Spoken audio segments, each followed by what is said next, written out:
कि आपके सारे दुखों का कारण किसी को अपना मानना है।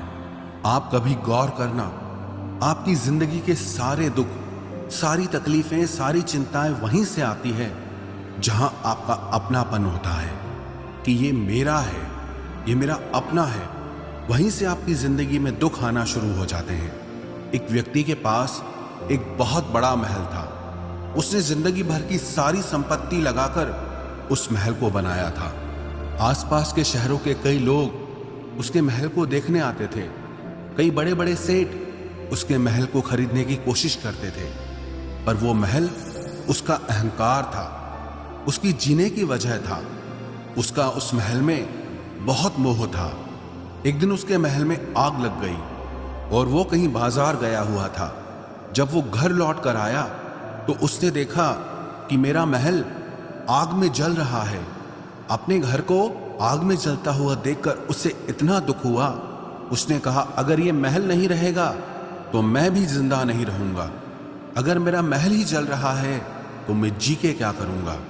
वो भी उसी आग में छलांग लगाने की कोशिश करने लगा तो किसी ने उसे रोक लिया कि भाई, ये जो तुम्हारा महल है, इस महल का सौदा कल तुम्हारे बेटे ने किसी के साथ कर लिया है।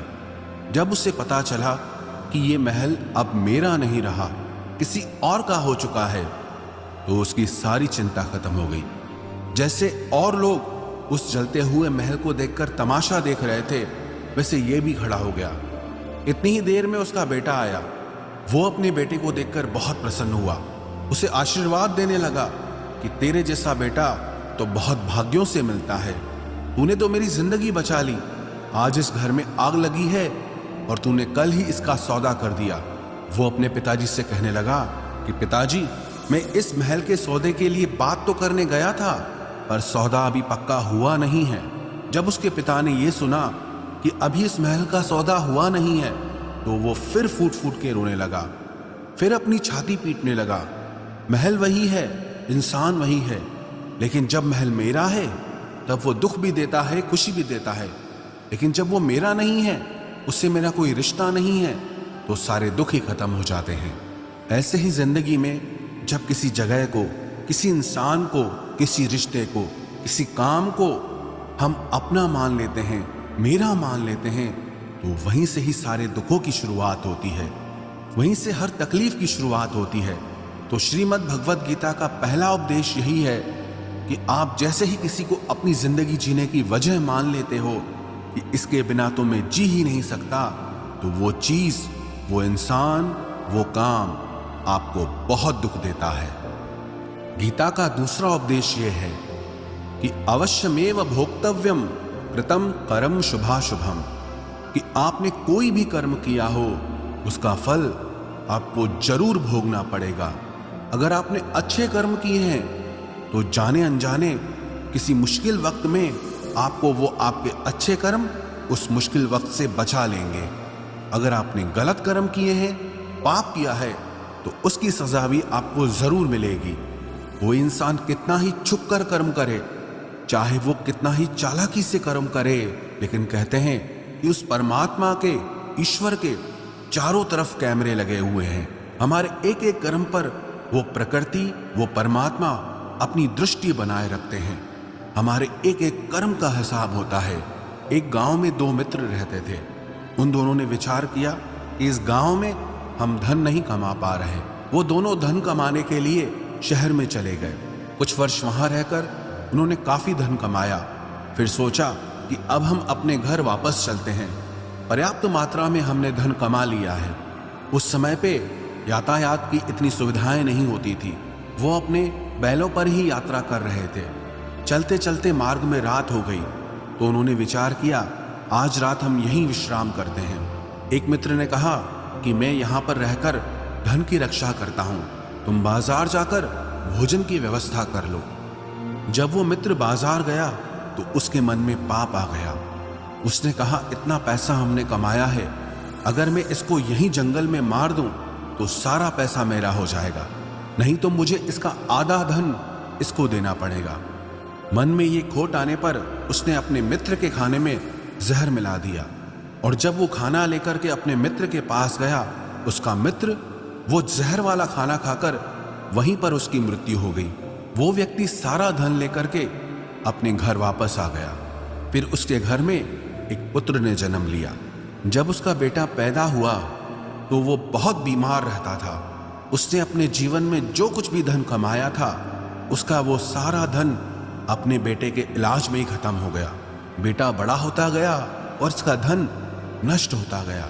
जब उसका बेटा थोड़ा बड़ा हो गया तो उसके पिता ने पूछा कि बेटा तू इतना बीमार क्यों रहता है, तू ठीक क्यों नहीं होता? मैंने अपनी जिंदगी का सब कुछ तुझ पे लगा दिया पर फिर भी तेरी तबीयत ठीक नहीं रहती। तो उसके बेटे ने बोला, कौन सा बेटा और कौन सा पिता? मैं तेरा वही मित्र हूं जिसको तूने जंगल में जहर दे के मार दिया था, लेकिन मैं अपना वही हिसाब पूरा करने के लिए तेरे पुत्र के रूप में तेरे घर में आया हूं। अब मेरा तेरा हिसाब बराबर और मेरा जीवन अब यही समाप्त होता है। तो गीता का उपदेश हमें यही सिखाता है, कोई अपने आप को कितना भी चालबाज समझता हो, होशियार समझता हो, लेकिन अगर उसने गलत कर्म किया है, चाहे आज नहीं तो कल उसे उसका फल भोगना ही पड़ेगा। कोई भी व्यक्ति अपने किए हुए कर्म से बिना उसको भोगे कभी छूट नहीं सकता। गीता का तीसरा उपदेश यह है कि आज में जियो, कल की चिंता करना छोड़ दो।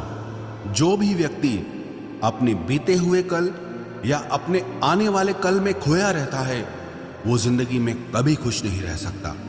आपको जिंदगी में खुशी सिर्फ और सिर्फ तब मिल सकती है जब आप वर्तमान में जी सके, आज के आनंद को जी सके। बीते हुए कल का और आने वाले कल का कोई वास्तविक अस्तित्व नहीं होता, वो सिर्फ आपकी बुद्धि और आपके विचारों में होता है। उसकी कोई वास्तविकता नहीं होती, उसे सिर्फ आप अपने मन के अंदर और बुद्धि के अंदर जीते हैं। लेकिन जिसे आप वास्तविकता में जीते हैं वो आपका आज होता है, वो आपका चल रहा पल होता है। अगर आप अपने मन और बुद्धि को अपने कल में अटका के रखेंगे, अपने भूतकाल और भविष्यकाल में अटका के रखेंगे, तो याद रखना आप कभी खुश नहीं रह पाएंगे। और अगर जिंदगी में खुश रहना चाहते हैं तो आज में और इसी पल में जीना सीखें।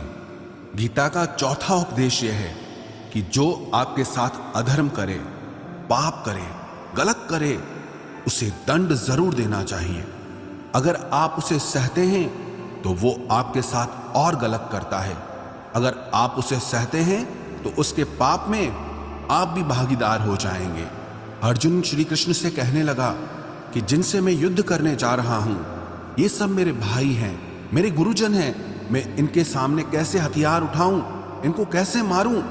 तो भगवान श्री कृष्ण ने अर्जुन से कहा कि जिन्हें तू अपना मानता है वो सब अधर्मी हैं, वो पाप के पक्ष में खड़े हैं, और अगर तू इनका वध नहीं करेगा, युद्ध नहीं करेगा, तो समाज में और भी पाप बढ़ेगा। क्योंकि जब कोई ऐसे पापियों को नहीं रोकता है तो ये और भी ज्यादा पाप करते हैं। ऐसे ही जब आपके साथ कोई गलत करता है, आपको चोट पहुंचाता है, दुख पहुंचाता है, और आप वो चुपचाप सहते रहते हैं, तो उससे सामने वाले को बल मिलने लगता है, वो आपको कमजोर समझने लगता है, और आपके साथ गलत करने को वो अपना हक समझने लगता है। लेकिन जब आप उसके गलत व्यवहार को, उसके अधर्म को रोक लेते हैं, उसका विरोध करते हैं, तब वो अपनी सीमा में रहना सीख जाता है। ये कलयुग है। अगर इस जमाने में आपको खुश रहना है तो आपको अपनी रक्षा खुद ही करनी होगी। कोई आपके साथ गलत करे तो उसको कभी नहीं सहना चाहिए, बल्कि उसका सामना करना चाहिए। गीता का पांचवा उपदेश यह है कि किसी से भी हद से ज्यादा मोह कभी मत करना। जिसमें भी आप सबसे ज्यादा मोह लगाओगे, देखना वो आपको जरूर रुलाएगा। मोह के वजह से ही आप किसी के पीछे मरते रहते हैं। मोह के वजह से ही आपको कई बार अपना अपमान भी सहना पड़ता है, और कई लोगों को मोह की वजह से ही अपना अपमान दिखता तक भी नहीं है कि सामने वाला मेरी इज्जत तक नहीं कर रहा और मैं उसके पीछे मर रहा हूं। मोह आपकी आंखों पे ऐसी पट्टी लगा देता है कि आपको सच और झूठ दिखाई ही नहीं देता, आपको किसी इंसान का चेहरा दिखाई ही नहीं देता। आप जो देखते हैं, जो सुनते हैं, उसी पर यकीन कर लेते हैं, फिर चाहे आपको कितना ही दर्द मिल रहा हो।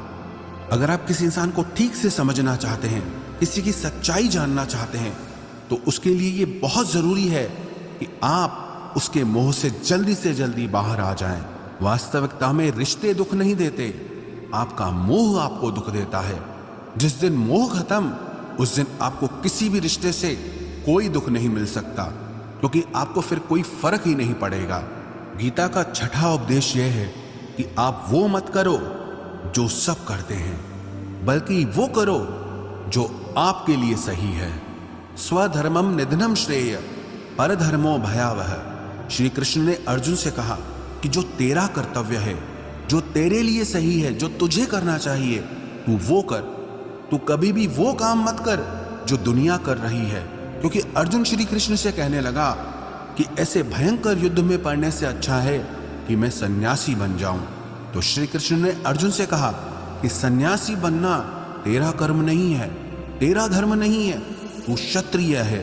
तेरा कर्म और तेरा धर्म यही है कि तू अधर्म का नाश करे, धर्म की रक्षा करे। ऐसे ही हर इंसान का एक अलग कर्तव्य होता है, एक अलग ही मार्ग होता है। तो कभी भी उस मार्ग पे मत जाना जहां सारी भीड़ जा रही हो। कभी भी वो काम मत करो जो दुनिया करती है कि आजकल ये ट्रेंड हो गया है, ये फैशन हो गया है, सब करते हैं इसलिए हम भी कर रहे हैं। सारी भीड़ यही काम कर रही है इसलिए हम भी यही कर रहे हैं। अगर आप वो करोगे जो भीड़ कर रही है तो आप भी उसी भीड़ में कहीं खो जाओगे। लेकिन अगर आप वो करोगे जो आपके लिए सही है, जो आपकी प्रतिभा है, तो दुनिया की सारी भीड़ में भी आप सबसे अलग नजर आओगे। गीता का सातवां उपदेश यह है कि जिंदगी में धोखा अपने ही देते हैं, क्योंकि उनको आपकी कमजोरियों का पता होता है। बाहर वाला आपको धोखा नहीं दे सकता, क्योंकि उसको आपके बारे में पता ही नहीं है कि आपको चोट कहां पहुंचती है। लेकिन जो आपका अपना है, आपका खास है, उससे बहुत गहराई से पता होता है कि इसकी कमजोरी क्या है, क्या ऐसा करें जिससे इसको दर्द पहुंच सकता है, जिससे इसको हम नीचा दिखा सकते हैं, इसको चोट पहुंचा सकते हैं। ये कलयुग है, इसमें बाहर वालों से नहीं, जो हमारे अपने हैं उनसे ही सावधान रहना होता है। महाभारत का युद्ध दो अलग राजाओं में नहीं हुआ, बल्कि एक ही परिवार के भाइयों में हुआ था। सब आपस में एक ही वंश के लोग थे। कितनी बार दुर्योधन ने जहर देकर के भीम को मारना चाहा, न जाने कितनी बार दुर्योधन ने पांडवों को जान से मारने की कोशिश की। वो उसका पराया नहीं था, उसका भाई था। सारी लड़ाइयां घर के अंदर ही होती है, बाहर कौन लड़ेगा हमसे? घर में ही सारे झगड़े होते हैं। तो आपको चोट सिर्फ वही लोग पहुंचा सकते हैं जो आपके अपने हैं। आपको धोखा सिर्फ वही लोग दे सकते हैं जो आपके अपने हैं। गीता का आठवां उपदेश यह है, जो इंसान अपनी रक्षा खुद नहीं कर सकता, उसकी रक्षा भगवान भी नहीं कर सकते। श्री कृष्ण ने अर्जुन से कहा, तस्मात् सर्वेषु कालेषु माम अनुस्मर युध्य च, कि हे अर्जुन, तू हर काल में मेरा स्मरण करते रहना और युद्ध भी करते रहना। अर्जुन ने श्री कृष्ण से पूछा कि ये युद्ध तो कुछ दिनों में समाप्त हो जाएगा, लेकिन आप कह रहे हैं कि तू हमेशा मेरा स्मरण करता रहे और युद्ध करते रहना। हमेशा युद्ध करने का क्या मतलब है? तो श्री कृष्ण ने अर्जुन से कहा कि ये जिंदगी ही रणभूमि है। इस जीवन में सुख दुख आते रहेंगे और तुझे उनका डट के मुकाबला करना है। श्री कृष्ण ने ये नहीं कहा कि तू चुप करके बैठ जाना और मैं लड़ाई करूंगा। बहुत गहराई है गीता के ज्ञान में। हमारे जीवन की डोर भी संभाल के ईश्वर बैठे हैं, लेकिन युद्ध हमें ही करना है। ईश्वर को याद करना है कि हे ईश्वर, मुझे शक्ति देना, मुझे समझ देना, मुझे बुद्धि देना, ताकि मैं अपनी जिंदगी की सारी लड़ाइयां जीत सकूं, मैं जिंदगी में सही मार्ग पे चल सकूं। लेकिन आपको अपनी लड़ाई भी खुद लड़नी पड़ती है। जो लोग ये कहते हैं कि हम कुछ नहीं करेंगे, सब वो ईश्वर करेगा, तो कहते हैं कि आलसी इंसान को देखकर तो भगवान भी घबरा जाता है कि ये कुछ नहीं करेगा। भगवान ने बुद्धि दी है, समझ दी है। ईश्वर आपको प्रेरणा देते हैं, शक्ति देते हैं, लेकिन आपको अपनी रक्षा स्वयं ही करनी होगी। गीता का नवा उपदेश यह है कि कोई भी ऐसी गंदी आदत खुद को मत लगने देना जो आपकी जिंदगी बर्बाद कर दे। कहीं ना कहीं महाभारत का ये युद्ध एक जुआ की आदत की वजह से ही शुरू हुआ था। सारा खेल वहीं से शुरू हुआ था।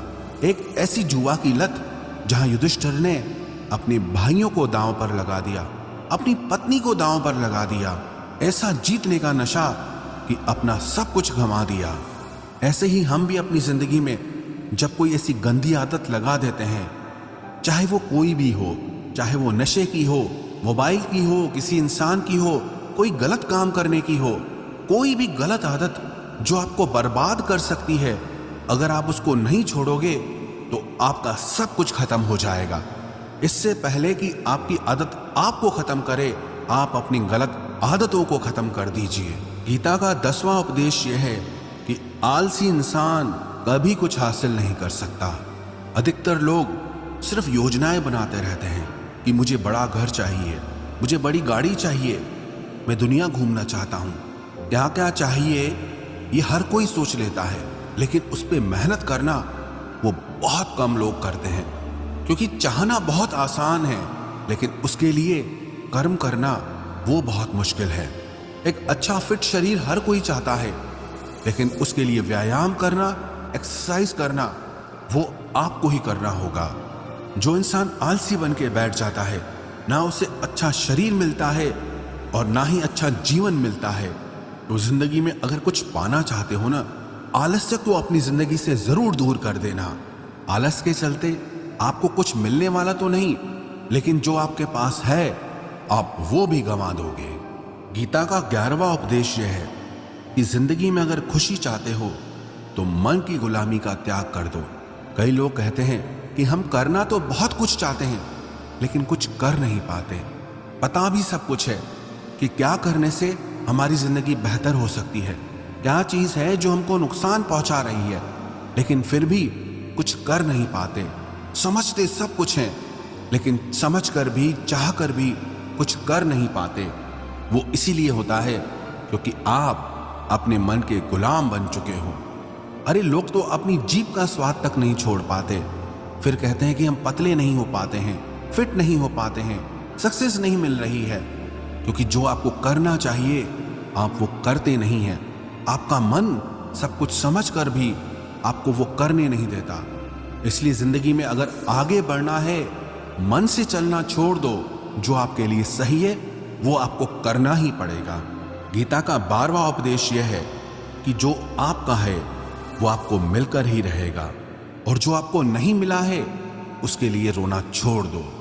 आप जिसके लिए जितना रोओगे वो चीज आपसे उतना दूर जाएगी, और जो चीज सच में आपकी है वो कहीं ना कहीं से आपके पास जरूर पहुंच जाएगी। इसलिए जो आपको जिंदगी में हासिल नहीं हो रहा या हासिल नहीं हुआ, उसका पछतावा करना, उसके लिए रोना आप बिल्कुल बंद कर दो। गीता का 13वां उपदेश यह है कि आप संसार से जितना प्रेम लगाओगे उतना ही जीवन में दुख और पीड़ा का अनुभव करोगे। गीता का 14वां उपदेश यह है कि जिस इंसान को बात बात पर क्रोध आता है, सुख और शांति उसके जीवन में कभी नहीं आ सकते।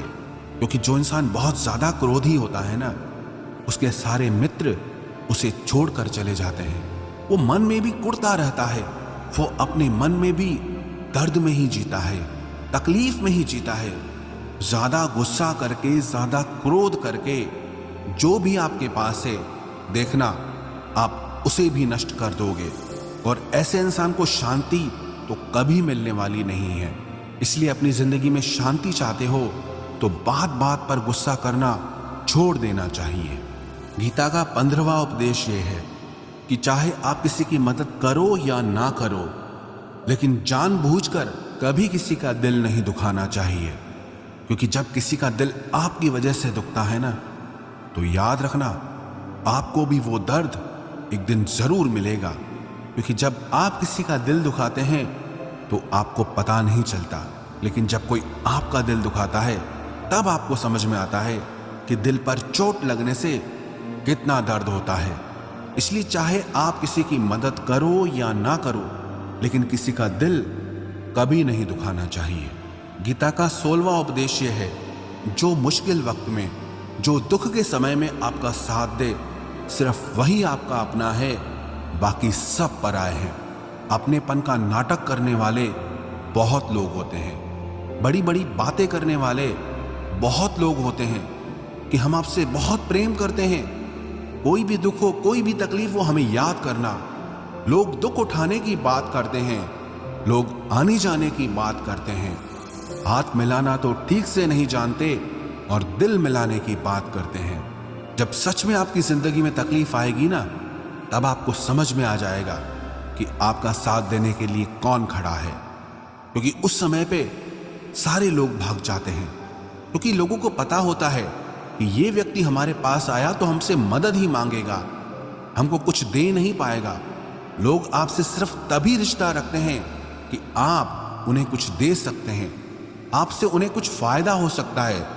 लेकिन जब लोगों को ये पता चल जाता है, समझ में आ जाता है कि उनको आपसे कोई फायदा नहीं होने वाला, बल्कि उनको आपकी मदद करनी पड़ेगी, तो वो आपको दूर से ही देख के भाग जाते हैं। इसलिए जो आपके मुश्किल वक्त में आपके साथ खड़ा हो जाए, सिर्फ वही आपका अपना होता है। बाकी इस दुनिया में सब पराए हैं, क्योंकि सिर्फ अपना अपना कह देने से कोई अपना नहीं हो जाता। गीता का 17वां उपदेश यह है कि जो कुछ भी होता है अच्छे के लिए होता है, जो हो रहा है वो भी अच्छे के लिए हो रहा है, और जो आने वाले भविष्य में होगा वो भी अच्छे के लिए होगा। हालांकि ये बहुत गहरी बात है। कुछ चीजें जिंदगी में ऐसी होती हैं जो हमें लगता है कि मेरे साथ ही ऐसा क्यों हुआ, मेरे साथ ही होना था ये सब। लेकिन जब वो वक्त गुजर जाता है, एक दिन हमको समझ आता है कि अगर हमारे साथ ये सब नहीं होता तो आज हम इस मुकाम पर नहीं होते। अगर मेरे साथ ये सब नहीं होता तो शायद हमारी जिंदगी और भी बर्बाद हो सकती थी। इसलिए अगर हमको ये समझ में आ जाए कि जिंदगी में जो कुछ भी हो रहा है वो सब अच्छे के लिए हो रहा है, तो हम जीवन में हमेशा खुश रहेंगे। गीता का 18वां उपदेश यह है कि हर काम को समझदारी से करना ही योग होता है। योगः कर्मसु कौशलम। कई लोग काम तो करते हैं लेकिन उन्हें हासिल कुछ नहीं होता। बहुत लोग कहते हैं कि हम बहुत मेहनत करते हैं, तब भी जिंदगी में सफलता हासिल नहीं हो रही। बहुत कुछ करने से, बहुत मेहनत करने से आपको सफलता नहीं मिलेगी, लेकिन सही तरीके से, समझ के साथ काम करने से आपको जिंदगी में सफलता जरूर मिलेगी। गीता का 19वां उपदेश यह है कि कभी भी किसी भी चीज की अति नहीं करनी चाहिए। कोई भी चीज हद से ज्यादा मत करना। किसी से प्रेम भी हद से ज्यादा मत करना। किसी से नफरत भी हद से ज्यादा मत करना। हद से ज्यादा मीठा भी खराब, हद से ज्यादा कड़वा भी खराब। हद से ज्यादा आराम भी आपको बीमार कर देगा। हद से ज्यादा खाना भी आपको बीमार कर देगा। हद से ज्यादा भूखा रहना भी आपको नुकसान पहुंचाएगा, और हद से ज्यादा जागना भी आपको बहुत नुकसान पहुंचाएगा। तो जीवन को संतुलन के साथ जीना चाहिए। जैसे ही आप संतुलन खो देते हैं, वैसे ही आपके जीवन में दुर्घटना हो जाती है। गीता का 20वां उपदेश यह है कि जिसे आप सबसे ज्यादा महत्व दोगे, वो आपको कभी महत्व नहीं देगा। आपने कभी गौर किया कि आपका अपमान कौन लोग करते हैं? आपका अपमान सिर्फ वही लोग करते हैं जिसे आप सबसे ज्यादा महत्व देते हैं। दूसरों की इज्जत करना अच्छी बात है, पर दूसरों की अगर बहुत ज्यादा इज्जत करोगे तो उनकी नजर में आपकी ही इज्जत खत्म हो जाती है। इसीलिए किसी को भी कभी भी अपना सब कुछ नहीं बनाना चाहिए कि तुम ही मेरे सब कुछ हो। जैसे ही आप किसी को सब कुछ बना लेते हैं अपना, तो आप उसके लिए कुछ भी नहीं रह जाते। इसलिए लोगों को इज्जत उतनी ही देनी चाहिए जितना वो हजम कर सकें। हद से ज्यादा इज्जत देना आपकी ही बेइज्जती करवा सकता है। गीता का 22वां उपदेश यह है कि किसी पर भी आंख बंद करके भरोसा मत करना।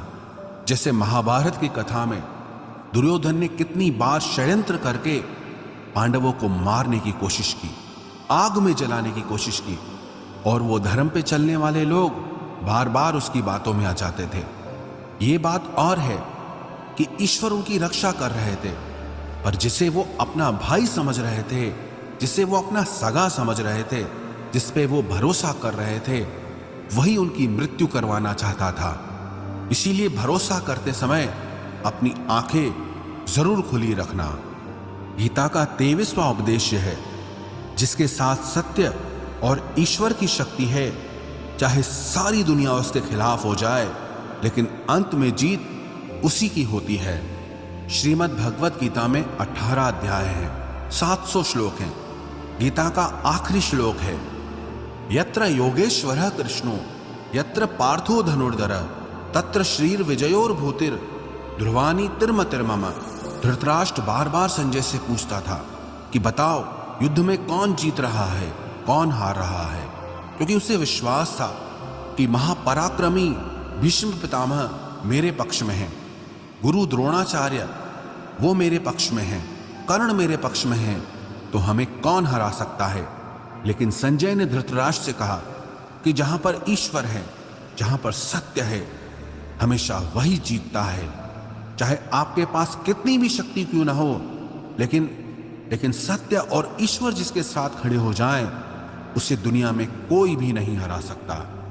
गीता का 24वां उपदेश है कि जीवन में लड़ाई झगड़े से बचना चाहिए, लेकिन जब बात आपके चरित्र, सम्मान और अधिकार की हो तो लड़ना भी चाहिए। अर्जुन भी महाभारत का युद्ध करना नहीं चाहता था, क्योंकि सामने उसके अपने खड़े थे।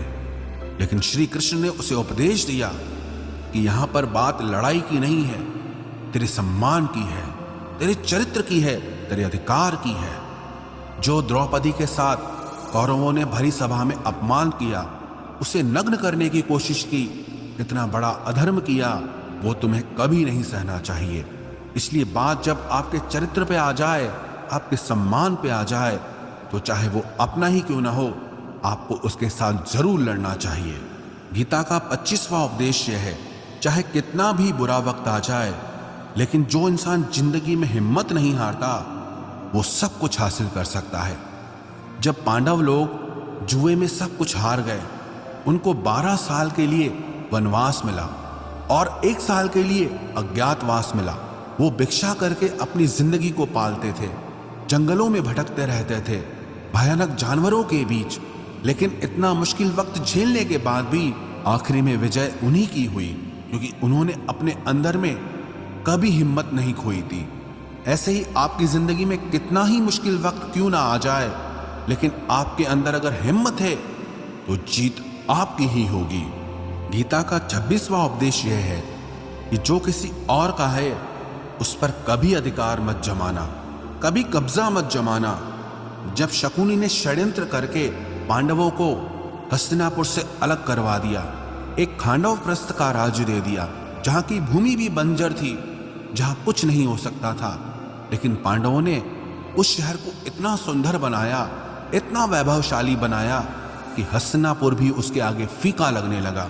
और उनके उस वैभव को देख के, सुख को देख के दुर्योधन अंदर ही अंदर जलता था। उसने कई बेईमानियां करके, षड्यंत्र करके उनका वो खांडव प्रस्थ भी उनसे छीन लिया। जो चीज उसकी नहीं थी, उस पर कब्जा किया। तो उसका आखिर में परिणाम यही हुआ कि जो चीज उसके पास थी, वो भी उसके पास नहीं रही। इसलिए जो आपका नहीं है, कभी उस पर अधिकार नहीं जमाना चाहिए। गीता का 27वां उपदेश यह है कि वही इंसान जिंदगी में सफल माना जाएगा जो अंदर से हमेशा खुश रहता है। बाहर से तो सब खुश दिखाई देते हैं, लेकिन अंदर से इंसान अशांति से भरा रहता है। बहुत पैसा कमा लिया, कामयाबी हासिल कर ली, लेकिन वो कामयाबी असली नहीं है। असली कामयाबी तब मानी जाएगी जब आपका मन खुश रहता हो। गीता का 28वां उपदेश यह है कि आप जैसा अन्न खाओगे, वैसा ही आपका मन और आपकी बुद्धि होगी। आप वैसा ही कर्म करोगे, वैसा ही आचरण करोगे। सात्विक अन्न खाओगे तो आपका मन भी सात्विक होगा, सात्विक व्यवहार भी करोगे, सोच भी आपकी अच्छी होगी। तमोगुणी और रजोगुणी आहार करोगे तो आपकी बुद्धि भी वैसी होगी, आप काम भी वैसे करोगे। श्री कृष्ण ने भगवत गीता में सात्विक, राजसी और तामसी इन तीनों आहारों का विस्तार से वर्णन किया है कि क्या खाना चाहिए, क्या नहीं खाना चाहिए। पर सार यही है, जो मनुष्य सात्विकता से भोजन करता है, सात्विक भोजन करता है, उसे जीवन में शांति और सुख जरूर मिलते हैं। गीता का 29वां उपदेश है कि बुरा इंसान कभी अपनी बुराई नहीं छोड़ेगा। चाहे आप उसके साथ कितना भी अच्छा चलो, वो आपको तकलीफ देगा ही देगा। इसलिए जो जैसा है आप उसके साथ वैसा ही व्यवहार करो। बुरे इंसान के साथ आप कितना भी अच्छा बन जाओ, वो कभी अच्छा नहीं बनने वाला। दुर्योधन जंगल में पांडवों को मारने के लिए गया था, लेकिन वहां पर भीलों ने दुर्योधन को पकड़ लिया। उसका मित्र कर्ण भी उसे छोड़कर भाग गया। वो भील दुर्योधन को मार देना चाहते थे, लेकिन युधिष्ठिर अपने भाई की रक्षा करने के लिए वहां पहुंच गया, उसके जीवन की रक्षा की। लेकिन उसके बाद भी वो हमेशा पांडवों का नुकसान ही करता रहा। इसलिए अगर कोई इंसान बुरा है, उसके साथ आप ज्यादा अच्छा बनने की कोशिश मत करो। जो जैसा है आप उसके साथ वैसा ही व्यवहार करो। गीता का 30वां उपदेश है कि जो इंसान अपने कामों को समय से खत्म नहीं करता, समय की कदर नहीं करता, उसकी जिंदगी का सारा समय व्यर्थ में ही समाप्त हो जाता है। क्योंकि समय ही आपका जीवन है। अगर आप समय को व्यर्थ ही नष्ट करते रहेंगे, व्यर्थ के कामों में गंवा देंगे, तो आपको जीवन में कुछ भी हासिल नहीं होगा। अगर कुछ जिंदगी में पाना चाहते हो तो समय की कदर जरूर करना। जो भी व्यक्ति गीता के इन 30 उपदेशों को रोज सुनेगा, समझेगा, तो जिंदगी की कितनी भी मुश्किल से मुश्किल घड़ी क्यों ना आ जाए, उसे ऐसे मुश्किल समय में भी रास्ता जरूर मिल जाएगा।